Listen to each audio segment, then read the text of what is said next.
The Radio Misfits Podcast Network.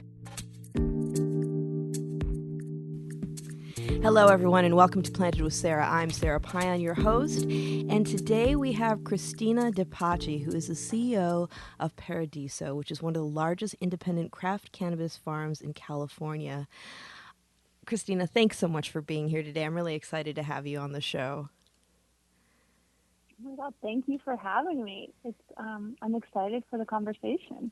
Well, one thing I always like to ask of my guests before we really get into the meat of what you do is what, if you're comfortable answering this, what was your first experience with cannabis is the first question. And the second question is, what drew you to working in cannabis? What was your trajectory? Those are great questions. My first experience with cannabis was definitely consuming it. And it was filled with mystery and intrigue and not knowing how it was supposed to make you feel. I don't think I knew how to smoke it. I was really confused on how to roll something. And I think I ended up smoking it out of a can. So that was that, but it was surrounded by friends and trying to figure it out. And, I think it's pretty cute, although there's a lot of ignorance involved, but very cute. That's a very I think that's a very universal experience for a lot of us. It's like, figuring it out, working with what you have, and and kind of wondering, well, what's this going to do? Exactly. And then the second question was, how did I get involved in the business of it? Yes. Right? Yep. And I would have to say very illegally. I'm from New York, and so I was working with friends in New York, and I was kind of doing some of the associated tasks, kind of around what they refer to now as distribution. But no, I was a money lady. So I would pick up money, bring money places, things like that. Oh, okay. And then what steps took you into creating your company?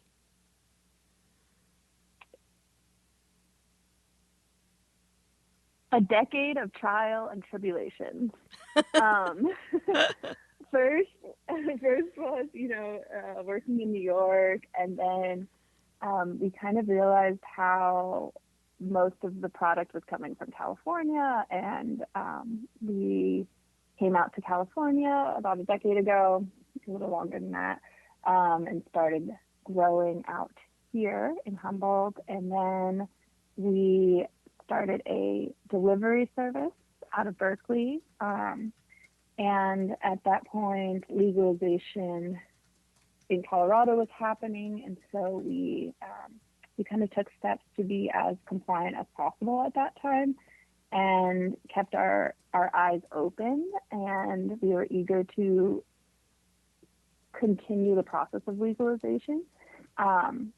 And the opportunity for Monterey County came, and we were really naive on how simple we thought large-scale greenhouse marijuana cultivation would be.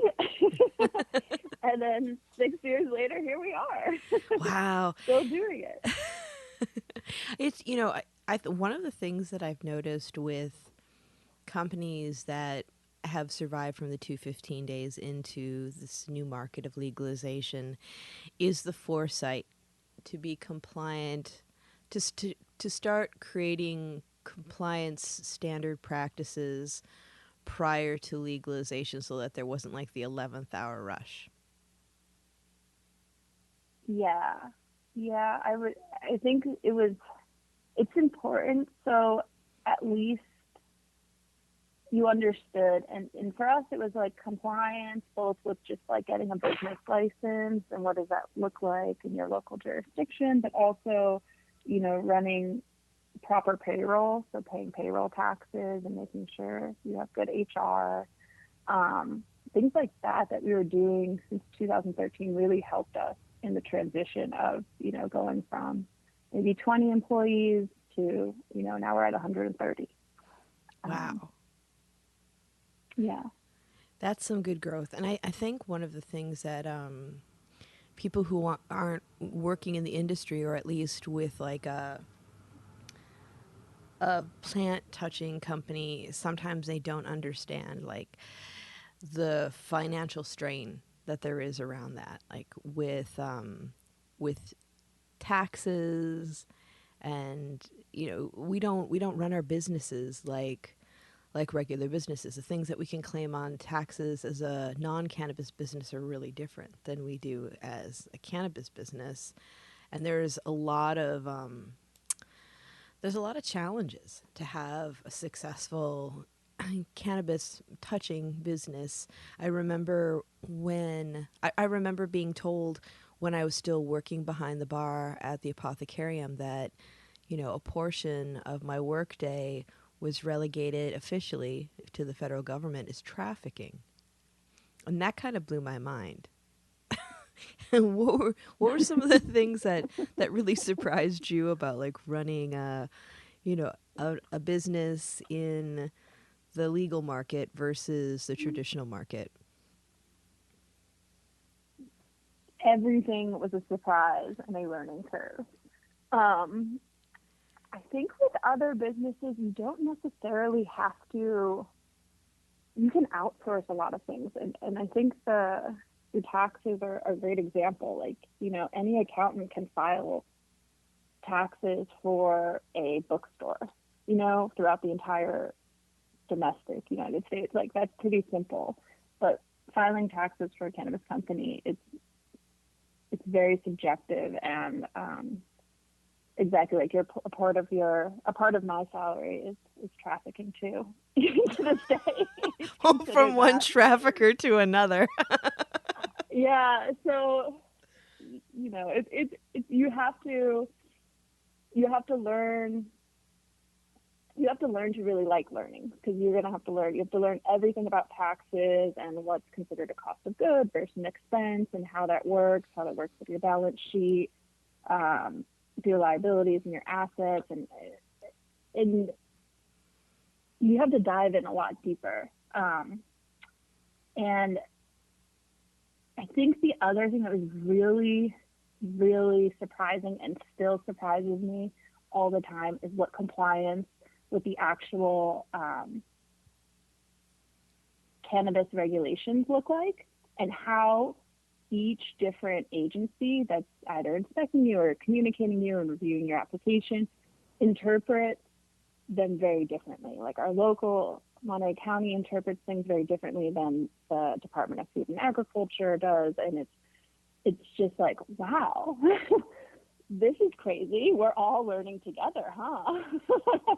You kind of assume that the regulators and the inspectors kind of would have a better sense of what was happening or what they wanted to see happen. But the truth of it is, it was, and it still is, it's a learning curve for everyone, and we're all learning together. And I think that was pretty surprising for me.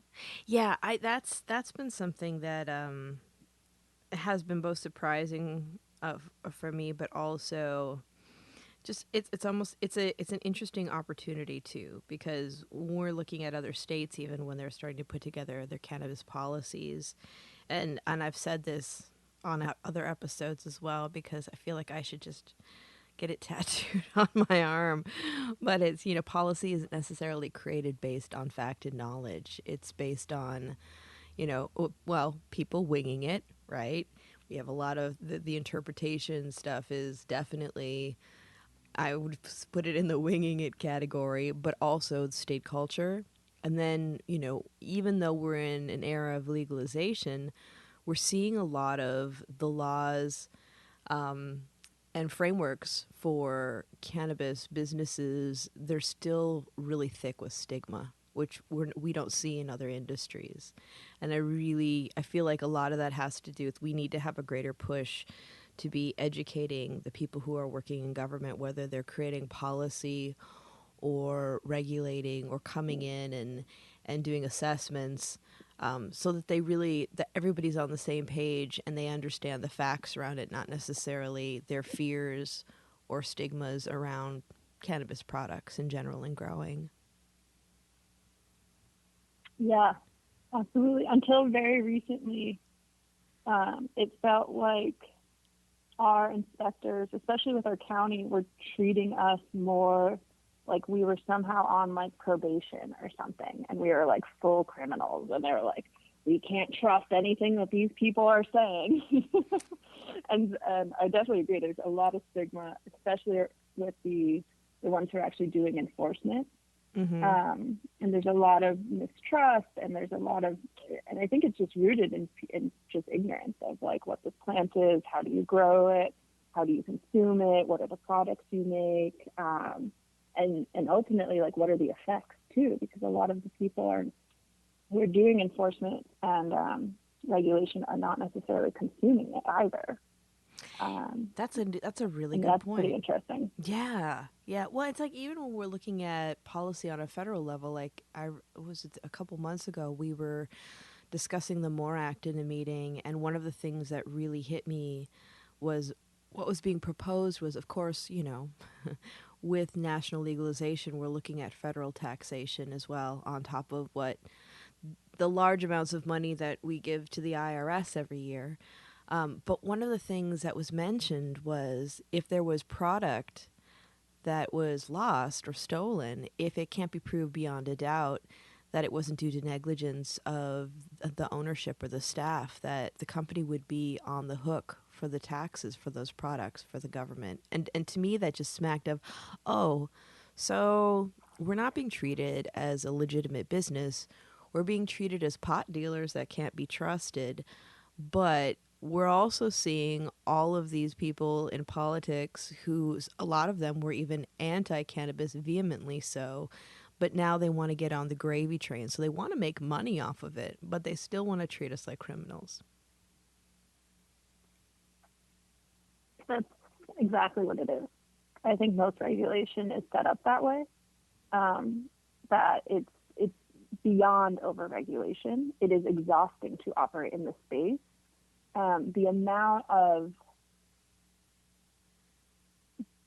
I wouldn't call it bleeding, but it's like death by 1,000 cuts that they inflict, and it's really overwhelming sometimes. It's like, oh my God. And I think to like go back to the main thing, it's like we're not making money.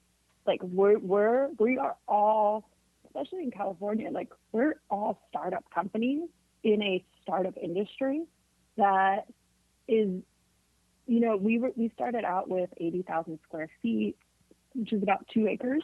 Mm-hmm. These 2 greenhouses. Now we're in about 5 acres of greenhouses. And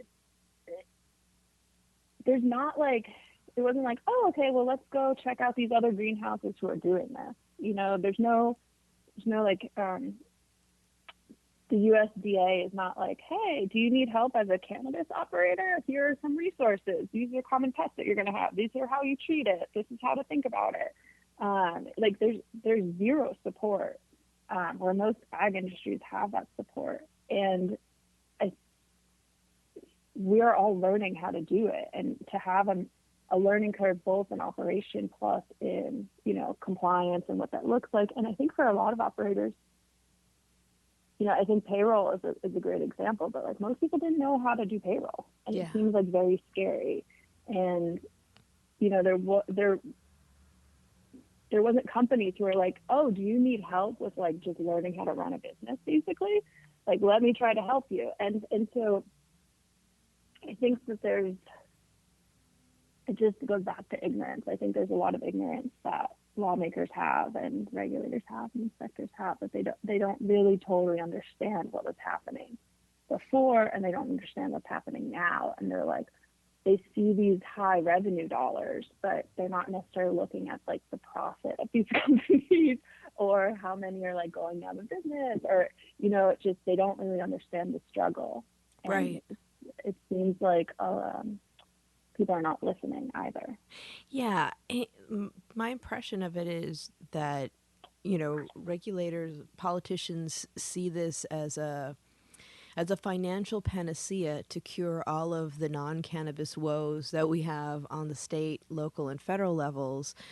But the choices that they're making are making it exceedingly hard for small businesses to thrive, where we really should be looking at the cannabis industry as an opportunity for people to work in an industry, have a seat at the table, it's policy, own businesses. And because of the way things are being done, we're losing more and more independent farmers, and it's creating the opportunities are there for more of the larger companies, which, larger companies are always going to exist, and there's nothing wrong with that. But we should be able to have a balance between large companies and independent farmers, especially when you're looking at, flower growing and just the beautiful artisan flowers that come out of the smaller companies. And I just have seen so much despair in areas where traditionally we've had a lot of independent growers. Yeah. Yeah, I think there's enough space for everyone. And I said this before, and I kind of liked it, but it's part of the intrigue of why I got involved in this. It's like you get to participate in creating an industry. And it, I want to make it an industry that everyone's proud of. Yeah. And I think lawmakers rely on assuming kind of that there's maybe more stigma with the public than there necessarily is. And so they include these very high taxes to like kind of ensure or hedge the bets that these bills will pass. And I feel like you don't need to include them. Just like lower, please, if you can listen to anyone, just lower the taxes. But I think that this industry, is old and it's ever developing, and there's market trends, and the market trends, California is the mecca of these market trends, both in product creation.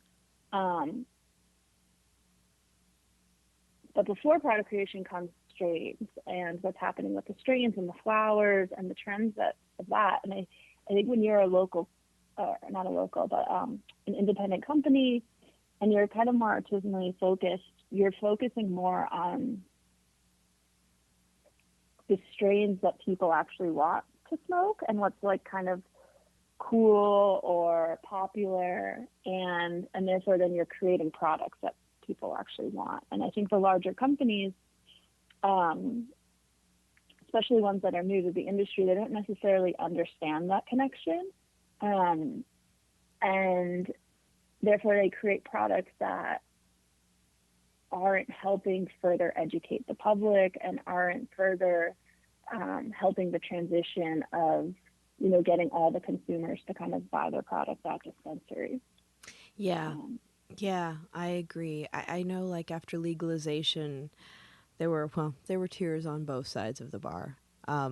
Frustration for people working in the dispensaries because, we become attached to growers, and there are relationships and, products. And when those go away, that can be stressful, but it's also stressful when you have somebody who really needs to have access to their cannabis for, there are people who enjoy it and there are people who use it for relief. And when you have, somebody who's like in her 70s or 80s in tears on the other side of the bar because she can't afford what actually is going to give her relief, that's really, really hard. And a lot of there's a lot of anger around product pricing and product availability. And one of the things, especially this year, that I've been talking to people about is, don't blame the producers, don't blame the dispensaries. There's a lot of taxes that are baked into these products. Not, you've got excise, you've got sales, you have all the other things that, the testing, all of the different tests that you have to do even just in the environment, which is good. I mean, we need to have testing. We need to make sure that products are safe.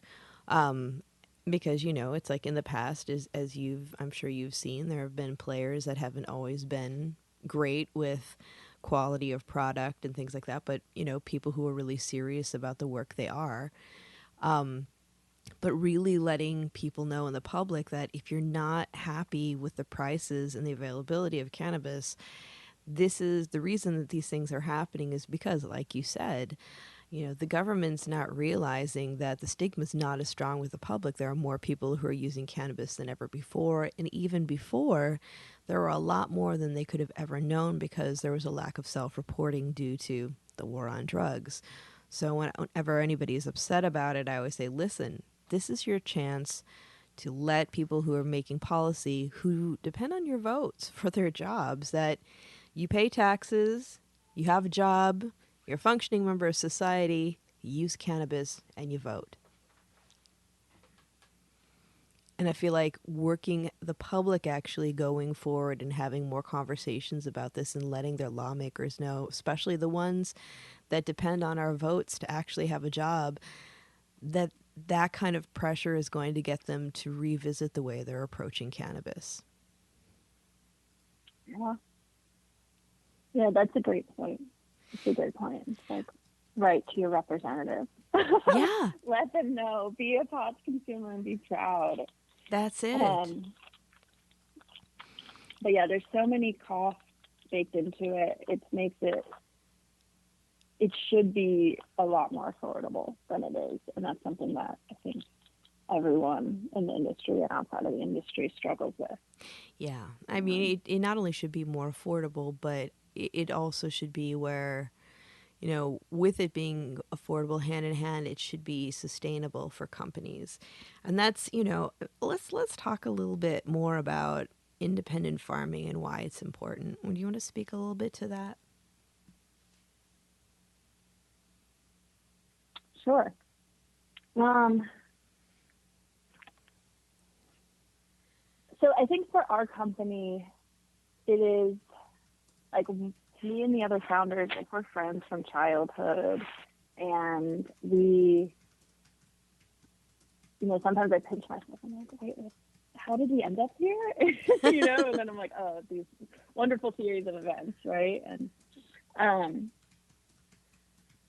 but I think what I've learned and what I've seen throughout my experience in this industry is that it is a very, very diverse industry.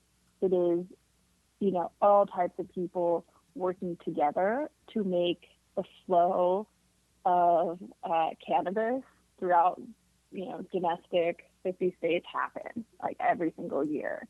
And that's what we've seen over and over and over. And that was super appealing for me because it's just fascinating. And there's all these like quirky people and it's just interesting and everyone's kind of working together in this amazing thing. And I think one of the things that being an independent farmer is it allows for that to kind of still be represented within the regulated community.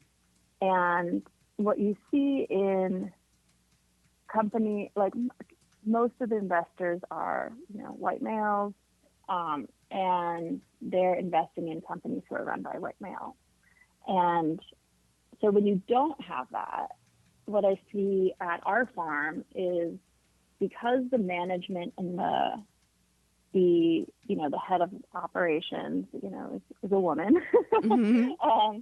But what you see is a really diverse workplace and a diverse kind of set of ideas. And it's an open space and people can move up very quickly, and it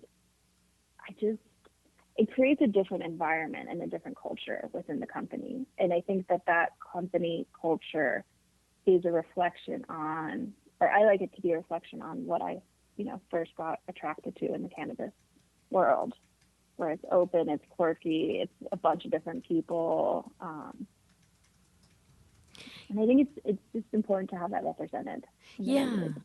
One thing I've noticed too, and it's not necessarily relegated to female-run organizations, but I find it more is really like when we're looking at what's important to these companies. I see things like sustainability and creativity, not necessarily, I mean, of course we're looking for products that will appeal to the public and that will sell well, but it's not cookie cutter. There's just so much more thinking beyond what's already out there.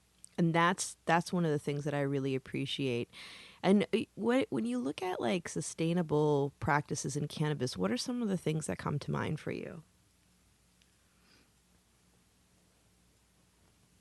It's actually the opposite. It's like when I think about sustainability in cannabis, I think about how unsustainable it is. I think about how many metric tags we use and we just Good throw point. away. Yeah.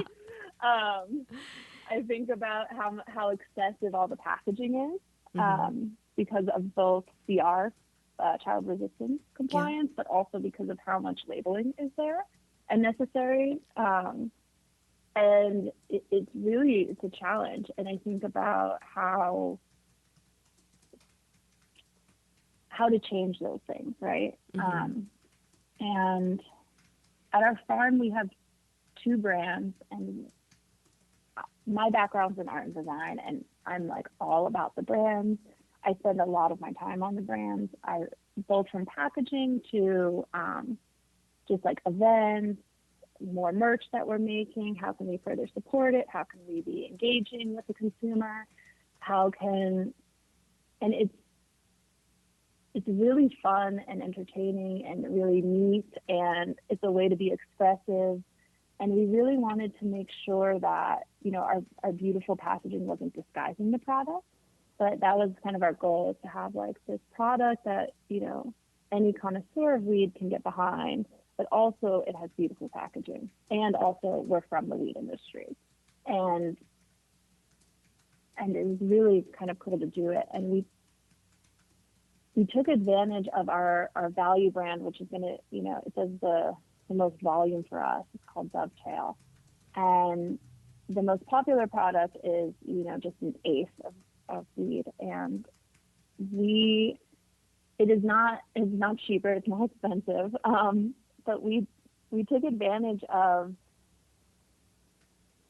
trying to be more sustainable by using it. We use a compostable plastic called PLA. We use it both for the jar and the lid. Oh, that's And cool. yeah, it's really cool. And then we were like, well, let's do it across the whole entire brand and product line. And so we use, for the pre-rolls, they're in tins that are recyclable, and then we have a multi-pack in a tin. And the multi-pack, we keep the joints fresh with a little baggie inside, and that's compostable as well. And I think at some point you just have to it doesn't necessarily, it's more expensive most of the time to be a little bit more sustainable, but you just have to do it. Someone's got to do it. Mm-hmm. There's a lot of waste in this industry. And so anything that you possibly can do, I think it's important to try to do it. Yeah. I think that, everybody who's able to, pitch in and push us more towards that as we create that normalization. And I wonder too, as more people start going to sustainable packaging, like I've been seeing a lot of hemp plastic packaging coming out now, which makes me incredibly happy. But I also look at it and I'm like, wow, that's got to be kind of expensive. But perhaps if more companies start taking that on as a practice, as we know with like mass production of products, the prices start to go down. So maybe we could create something that's less expensive but still is maintaining sustainability, because we have a lot of work to do. And that's, I mean, when companies, I'll see products and they'll have a lot of packaging and they're like, what do you think? And I'm like, well, it's beautiful, but if I was behind the bar, I know that the first day that came out, I get at least 10 questions from consumers about, am I paying for the cannabis or am I paying for the packaging? That's a great point. Yeah, I think that you're exactly right. The more that people sign on and start using more sustainable options, the cheaper that they will become. Yeah. And I think another thing is because our, just being,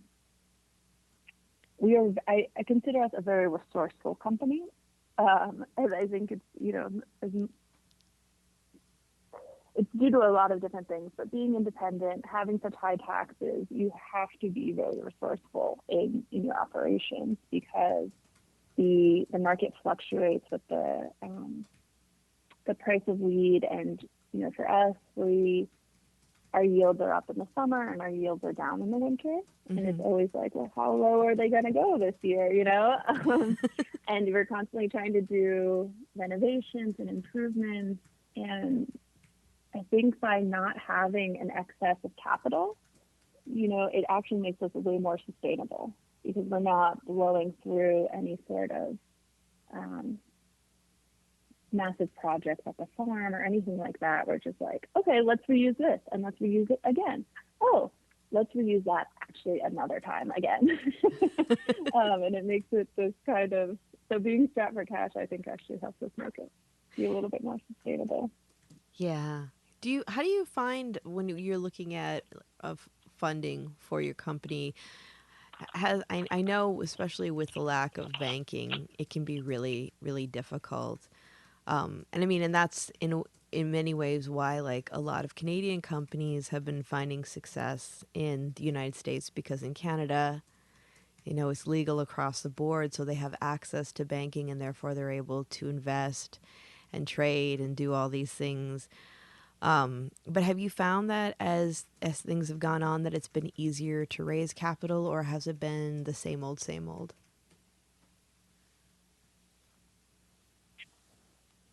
I would say it's trending towards being easier. I remember that almost 3 years ago, I was trying to get a loan from somewhere, and it was not a bank loan. And I was telling them, and I was sending them financials, and I was like, this is how much money we're making, like, please loan us money. And they were like, well, send me your bank records. And I was like,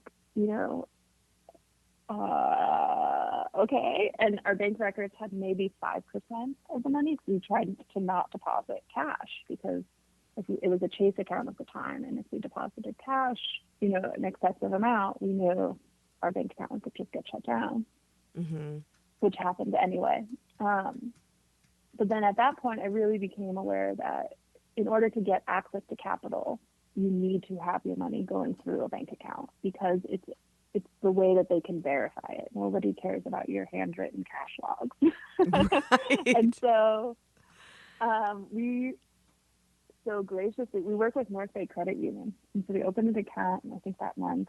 And since then, having a traction of, most of our revenue going through a bank account, it has allowed us to, now we have a line of credit with Bespoke Financial. It is getting easier to get access. I would say that the cost of having a bank account is excessive, and the cost of our line of credit with Bespoke is also excessive. It's nowhere near what if we were just like qualified for a small business loan with mm-hmm. the federal government, like mm-hmm. with a normal bank, what those interest rates would be, or with that cost of having a checking account at Chase, for instance. But it's getting better. It's definitely getting better. I try to be optimistic with that. When you mention Chase, it just reminds me of when I was first working in the industry, and I was working at a dispensary, but I was also selling joints too, because I lived in San Francisco and it's extraordinarily expensive, and working in a dispensary behind the bar does not pay the rent there. But my landlady, she lived in Southern California, and I would just deposit rent in her Chase account. And, and back then everything, I got paid for my dispensary job in a check in direct deposit, but my work with my pre-rolls was all in cash. So that was what really paid my rent. So I would show up with cash at the Chase Bank to pay, and one day they told me I wasn't allowed, since I wasn't a Chase customer, that I couldn't deposit cash in somebody else's bank account because they were worried about drug trafficking money. And I was like, every month I put $21.95 in this account. It's not varying. It's rent. And it was just really crazy because I was like, you have such bigger fish to fry. Like, seriously, I think that, banking is just it's a really interesting thing. It's a huge roadblock for people. And, between that and the way we're able to get our messaging out, even like through social media, and how I keep seeing people with their Instagram accounts and their Facebook accounts getting shut down, and we're so limited in how we get our messaging out to the public. It's just really frustrating because not only does it makes it hard to be able to, focus on brands and their footprint in the industry, but it also makes it really hard to educate people, to reduce stigma, to keep people safe, to create, safe access. And it's like there's a lot of things that are in the way due to stigma that are really like, I just feel like it's people shooting themselves in the foot because it's just not constructive. And we just have so much going on. But we could talk about that forever, but I want to talk about your company and the flowers and what kind of growing you're doing and the cultivars that you're geeking out on, and just like, what are you excited about? Ooh, I love that. Okay. So our cultivation, we're in all greenhouses. We got an 8,000 amp power drop last year, which was really exciting. And it really allowed us we have grow lights throughout the entire facility. And so we're able to have we utilize the power of the sun, but we also have lights in times where it's cloudy or it's winter time, things like that, to help with consistency of our production. And so it's kind of like a sustainable indoor option as our grow philosophy. We really pride ourselves on our quality. It's super duper important to us. And our strain selection is also super duper important to us. And it's this constant flow of strains that we get in, and we trial them, and based on, the look of it, the nose, the smell of it, the bud structure, and then how it tests THC and CBD levels, is how we kind of decide whether or not to throw it into full production. What are some of your favorites? I get asked that a lot, and honestly, I like the variety. I love the varieties. We try to grow things that have a purple tinge to it, that are, especially crisply, that are kind of like knockouts, 10 across 10 on all charts. I really like the Oreos right now. That was wonderful. We got that cut from Radio Ridge. They're super great. I really like the Gushman. Ooh. That one's really exciting. The Oreo, what's the genetic cross on that? I don't mean to put you on the spot because I know sometimes I have to. I forget different things, and I'm like, what did I know? I wrote that down. It's okay. I know it's Secret Weapon. Yeah, Cookies and Cream and Secret Weapon. Oh, right on. It's super pretty. It's like out of control pretty, especially when it's on the vine. It's like light blue. It's so green and purple. Like it's super pretty. The Gushmans are awesome because it's Gushers crossed with Cushmans, and so our Gushers before that didn't really have too high of THC, and that will not fly in the dispensary world. So we're constantly looking for varieties that are crossed with the higher THC strains. We've had a lot of success with those. Do you think that, because I know like consumers are really obsessed with THC percentages, and as you and I both know, that's not the end all be all. Are you seeing like people that are starting to get more invested in interesting terpene profiles at all? I'm hoping that it starts to change towards that, because that really is like, You know, I think it's more impactful than THC percentages. You know, I don't know. It's hard for me to tell. I see a lot more, and mostly just on Instagram, of people being like, THC percentages don't matter, and let me tell you why. And so I see a lot more people speaking out about it. But I do not see any, like, for our premium brand Paradiso, you know, like, we cannot put anything that's under 20% in that brand. Isn't that wild? I don't see any change with the buyers or what they will take on. See, that's the thing that always perplexed me, because it's like I used to talk about this a lot, and especially this is going to sound totally sexist, but especially to guys. I was like, listen, dude, you know, I can have something that's like 25% and it might not feel nearly as strong as a 13% with a really interesting terpene profile. Exactly, but I think it goes hand in hand with like the affordability of products. Yeah. And you know, a lot of us who understand this about flower, like, we've had access to a lot of different types of flower and gotten to smoke it. And so we've come to not only understand it as a concept, but understand it in our body. Yeah. But when you go into a dispensary and, you know, there's not that much and you're spending minimum $30 on an eighth, you know, like, you're not like, oh, let me stock up on 5 flavors and like and try it out, you know, unless you have that ability to really sample, and somehow the regulations encourage that in a way, which is really difficult to do with track and trace and which is metric. But unless you have that like variety and that excess, you don't really get to like see that. And there's something fundamentally, I think, with humans where it's like, you know, they don't believe it.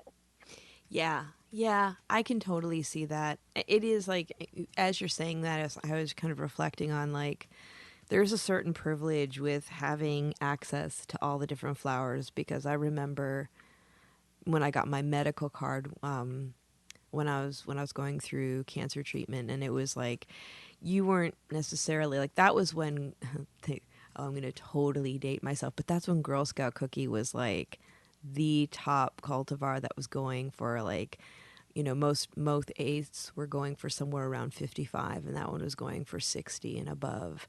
And so I was kind of like, yeah, I'm going to just stick to my blue dream. You know, as a consumer. And then working at a dispensary, you're like, ooh, I get to try everything.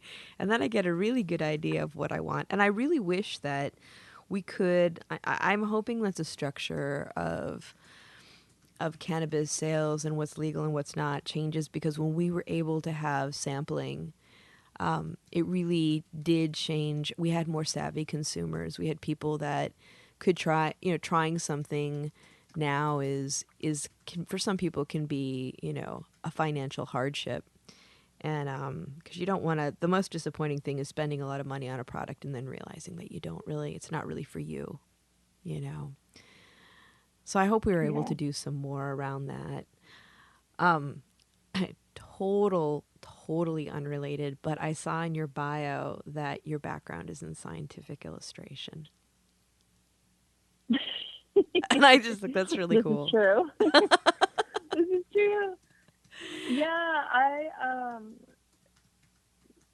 my undergrad is in illustration and communication design, and then I took advantage of, I was already out in California, and I have a graduate program in scientific illustration in CSUMB. And I was like, I'm going to do this, you know? And so I particularly like drawing plants. And it has the botanical illustration has this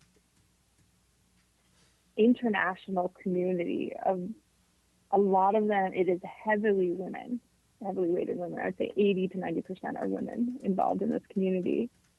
And it's just a bunch of amazing people who are kind of plant nerds, who really also art nerds and love botanical gardens.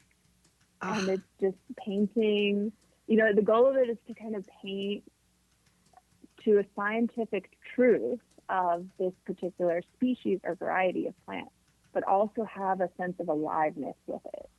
So it's not dead, but it has the, you know, the personality of that plant alive in the drawing.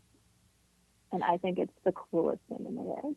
And if I was not running this cannabis company, that's what I would be doing. and then I know that, most of us who do work in cannabis, we don't have a lot of free time to noodle on other things. But do you ever do any illustrations of some of the flowers that you're growing? No, no, I definitely have no free time. I, yeah, no, it's on the contrary. I want to invite the local like California community of botanical illustrators to draw and have like a more structured thing where it's actually not me. I'm just coordinating it. That would be But I also wonderful. haven't had time to do that yet either. Yeah, I had Charlie from Gold Leaf on last year, and I was looking at some of the botanical illustrations that he has available on his website, and those are really beautiful. And another artist, I don't have the artist's name, but I follow them on Instagram, and I actually bought a set of mugs for a friend that had the illustrations on. It was Life Science Studios, because she does like, I don't know if you've checked her out, but she does amazing stuff on mushrooms, like both medicinal, Ooh, culinary, and psychedelic mushrooms. And they're really really cool. I got a set of mugs for a friend of mine, just as a just because gift, because she totally nerds out on that stuff too. And I love seeing the illustrations and just like how much they bring to life. Like you were saying, the plants, and it's just I'm hoping to see more stuff like that. Like when I first started working in cannabis, I was, looking for things for my house, and I found these old uh, botanical plates. They were from a botany book that was a German botany book, and so it had like the families of plants, and cannabis was in there. And so I got a couple of those plates, and I had them framed for the house, and I thought, how wonderful would it be? And I know there are more people who are getting into it, but just there's the aspect of like the feel and the practical usage of cannabis, but then there's just the beauty of it, and how we're seeing it incorporated more into like art and design. Like we had our Berkeley store. I went there to go visit some of my colleagues, and I went into the bathroom, and there's this wallpaper that if you had to like look at it for a second to realize what it was, but it's all these koalas lounging in what looks like, a cannabis plant, and they have like, then you look closer and you're like, does that koala have a bong?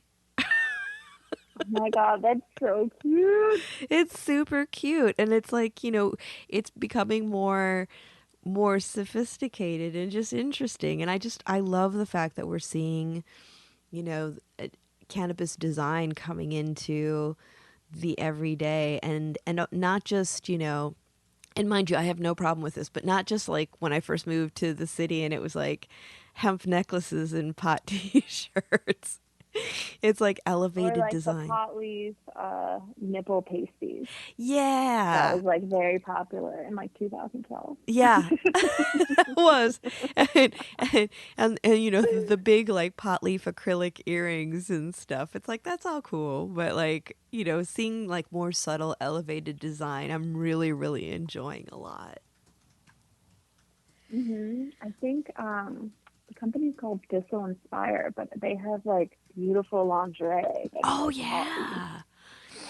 Yeah, it's Yeah. really, I'm right there with you. I like seeing it incorporated, and that's part of the normalization and having it be a little bit more elevated and elegant and um, not so much this like almost ostracized cult group of people who smoke pot, but it's like, oh, Yeah. everyone does kind of, and it can be nice and classy and enjoy these Yeah. wonderful things.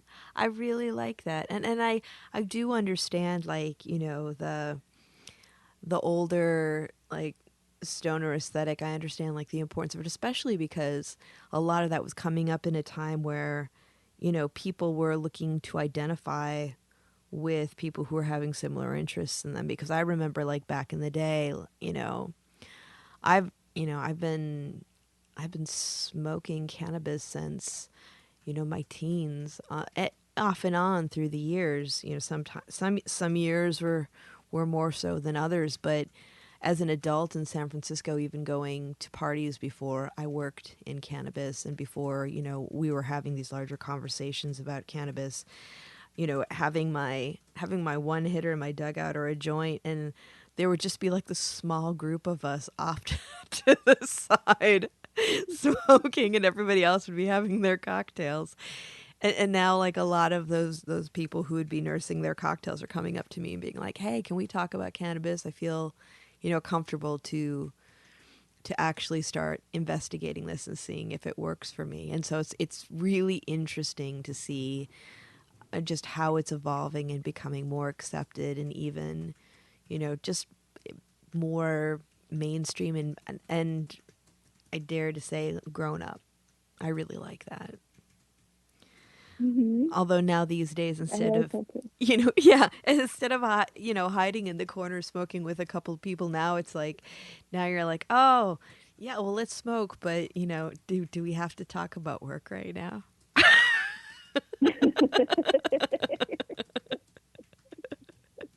I'm off the clock. This is true. Oh, I feel that. Well, what other things do you want to talk about? Because I really, you know, I love what you're doing with your company. I don't know if we mentioned that you're in the Monterey Bay area. What are some of the Hmm. things that you're excited about in the future? What are some things you'd like to change, or anything else that you want to talk about that you want our listeners to hear? Ooh, opening the floor. Okay. Yeah. Um, what do I want to talk about? I feel like every. I think it's important to what I'm excited about. What I'm getting involved with right now is it's called the Success Center, and it's out of the Bay. Oh, Miss And Angela, I love her. yep, yep. And I'm just actually really excited about it. And I think one of the coolest things about our company is that like it's still run by like me and my two childhood friends. And like this is possible. I don't have a background in business. You know, my parents did not give me money to start this company. Like you can make this happen. And I think sharing that story and being really open to like, okay, yes, in theory you can make it happen, but what exactly? Like what did you do? Like how do you file payroll? Like how do you do this? How do you incorporate this? Like what do these mean? Like being available to answer very specific questions and to really help people understand what all the aspects are in this industry. Mm-hmm.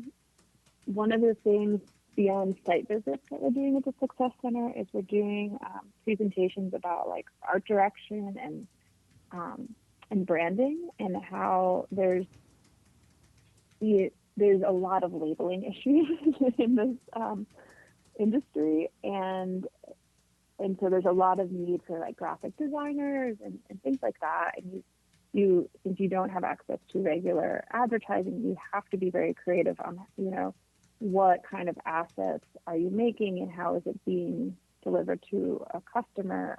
Is it for digital? Is it for print? Is it a piece of, I don't know, a keychain that you're making? You know, what are these things that have like a resonating impact with consumers? And that helps, you know, and so I'm just excited about that part of it. I Yeah. really, really am. Yeah, I think it's wonderful that you're doing work to support other people creating sustainable businesses. And I love what Success Centers is doing, because I feel like their work, they're not only helping place people in positions in the industry, but they're helping people create businesses. And one of the biggest things, I think, especially around social justice, is being able to help people create generational wealth for their families. Exactly. Exactly. Yeah, the other thing we're trying to do is be part of the supply chain for equity brands. Nice. And yeah, and and I've been part of this industry for enough time to know that nothing is going to go as planned. Mm-hmm. And so being able to be a supplier with that in mind, and knowing that, they're not necessarily the most well funded, and like this industry is, dispensaries won't pay, it'll be a little bit of a challenge, it will take a little longer to do the sales, things like that. And just having that flexibility built into your approach of, and it not being necessarily the end goal is like for you to pay your invoice on time, but the end goal is that you're actually helping people create brands. Right. And there's been so much, I think, that's happened to me in my life that has been, whether it's someone like spotting me a few pounds, or it's someone, I did one of my first grows, I did a mural for them and they gave me 30 plants. And so things like that, where like there's been these wonderful things that, other people in this industry have really helped me get to the place where I am. And so I really want to keep that flow going. Yeah, I like that. I look at it in many ways. A lot of times, especially like when we're talking about social justice and equity, you hear people talking about allyship, but I like to be an accomplice. Mm-hmm. you know, ally. Exactly. That's a great way to put it. I love that. Yeah, because allyship is all well and good, but it can be like largely performative. But if you're an accomplice, you're like getting in there, and really helping people with like your tools and actions to make things happen. And that's, I hope that we see more of that, not only on the equity side, but also on the compassion side, because we've done a lot of work to make it possible to be able to give free cannabis to people who really need it. And now there are some great programs that are starting up in the state. We have like, Dear Cannabis, and there are some others that are out there, but we need more. And that's, because whenever I look at it, I'm like, yeah, you're not competing with one another. It's all hands on deck to make sure that, people are able to work in the industry, have successful businesses in the industry. If they're sick and they're, in need because of income, that they are able to get what they want, because the reason that we're all able to do what we're doing today is because we did it. The foundations are the backs of those patients. And Mm-hmm. and so I think, like, allyship is all well and good, but being an accomplice and really getting in there side by side with people, helping, we can all come up together, I think is a beautiful thing. And we can change the way, other industries do business too, with, modeling what we should be doing as business owners and members of a industry and movement, because we can never forget that it's a movement that got us here. And it still is continuing, because if we don't have the movement, we're going to stagnate, and it's going to be really hard for businesses to survive, because, when we're looking at policy at a state and especially a federal level, I mean, it's definitely not being looked at as something for, business owners as individuals, but what's in it for them. Mm-hmm. There's my speech. Yeah. No, I'm right there with you. I think it goes back to creating an industry that we're all proud of, Yeah. and there's so much opportunity in this industry to really shape it. And, part of shaping is fighting against what is not right with the industry. And it's also making sure that when you're fighting against, you're also bringing what you want to change with it into the conversation and really supporting it. And and I think that we're on the same page. Yeah, and we have so many people who are active in the smaller companies, and now it's the time. Like the one I know, like sometimes people get nervous about the larger companies and the MSOs, but it's an opportunity to engage them and to have them be able to use their influence to create change for good as well. Mm-hmm. I love guilting big companies into doing good things. Well, most of the time they just need a model. They do. It's often very abstract for like how to do what you're asking them of, and I think it's just like, here, this is very specific. Here's a model, and this is why it's beneficial. Yeah. Yeah, and I feel like we're definitely seeing a lot of we're seeing a lot of bigger companies that are really understanding like the gravitas of like their footprint, and are moving to do more things around that. Especially, I'm hoping like there are some definite good players in the equity scene, but we also have to really illuminate those who not illuminate but point out those who have been taking advantage of equity players too, because we have, I mean, that was one of the things. Like I was co-chair of the San Francisco Legalization Task Force for 3 years, and that was when we were first talking about what an equity program would look like, and it was really, there are a lot of loopholes that we still need to close around equity to make sure that the people that we've created these programs for to benefit get to benefit, and that other people aren't benefiting off of it or using predatory practices to actually put these equity operators in greater harm than elevating them and helping them create a sustainable business that does create generational wealth for their families. Especially, we look at, the language that we had to use with, calling it, benefiting people who are from areas that are impacted on the war on drugs. Well, that's all very well and good, but that language can also be turned so that it's not necessarily helping the people that we were hoping it would impact. Mm-hmm. Yeah. I can hear your smile from here. Yeah, I think the way that the equity laws turned out in San Francisco and Oakland, there was a lot that, and especially in Oakland, it's been a few years, right? And it's like there's a lot that to be desired. Yeah. Yeah, and a lot that can be learned by that framework. And I really I really have to hand it to the people who have been working hard to try to change this, and really, even the work that they're doing on a national level. I know, it can't be done all at once, and they're really working to like poke holes in what's not necessarily going the way we wanted it to. It is a work in progress, so I appreciate and respect all the work that they're putting towards it, and I wish we could have started out on the right foot to begin with. That would have been something. This is true. Yeah, that would have been cool. Yeah. In a perfect world, right? Well,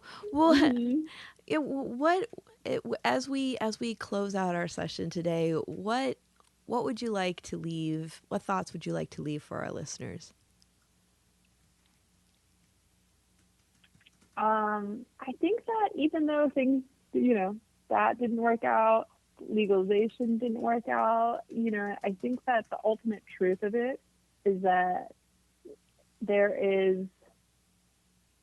people are motivated to make this work in a larger way. Yeah. And I think ultimately what I do see is that people, they do want successful companies. They do want diversity. They do want those who have, been impacted by the war on drugs too, and were previously acting as part of the cannabis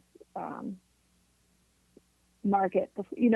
People do want change to happen, and it's discouraging, but when you don't necessarily feel that way. But the truth is that you got to keep going. You got to keep going towards the change. Yeah.